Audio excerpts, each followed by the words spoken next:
out of either school or college or university. That is why we have 5 million young people today who do not have jobs, yet we have spent huge amounts of resources to get them where they have got. And it is the reason why in this year's budget we are asking ourselves, how are we going to create 5 million jobs? How are we going to make meaning of the 650 billion shillings we spend every year to educate our children? How do we allow such huge resource, educated at great expense, to go to waste because we have not organized how they are going to get jobs, how they are going to deploy their knowledge, how they are going to deploy their talent? And that is why we have a plan on the employment of the young people in our budget this year, so that SSA will not have to tell us hakuna kazi. It is the moment that we begin to create those jobs. I also have listened very carefully on the girls who said sana si manga or something like that, you know, Wajia, from Wajia. Tuwapige makofi jameni. You know, that we should be able to appreciate that some of our children have talents in other areas. Some of our children, when they come forward, when they step forward, for those of us who are parents, for those for our community, that they are good artists, that they have talents in different, gifted in a different way, that we should not treat them as though ni watu manga. And I can confidently say, in my team, I have many who are graduates who have been in this space. Jibukizi is here, you know.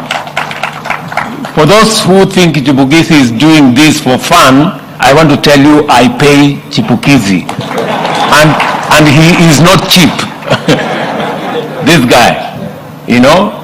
The Secretary General of the ruling party, Cleo Malala, is a product of art. KJ here, a member of parliament, second term, is it? Second term member of parliament of Dagoretti South, is a product of art and creative economy. Dennis Itumbi here, that young man, is a product of the creative space. You know, so we have many who have graduated from that space, and I want to tell our young girls, young children here today that you too have a future if you can perfect, if you're disciplined, if you can perfect the arts space. And it is the reason why I was deliberate when forming government on matters creative economy. I did consolidate many of the art issues around the Ministry of Sports and Art under Babu Namwamba.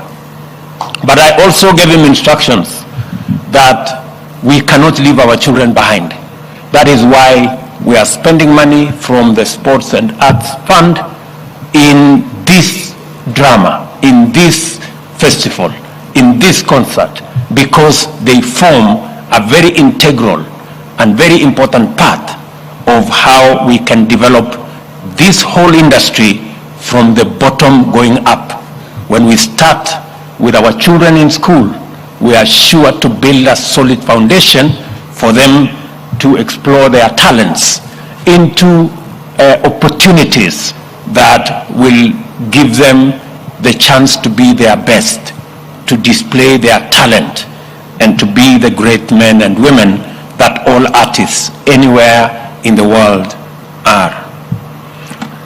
I must say that I am very clear in my mind, even as I watched this whole concert and what we witness here. It is the reason why Talanta Hela is our program.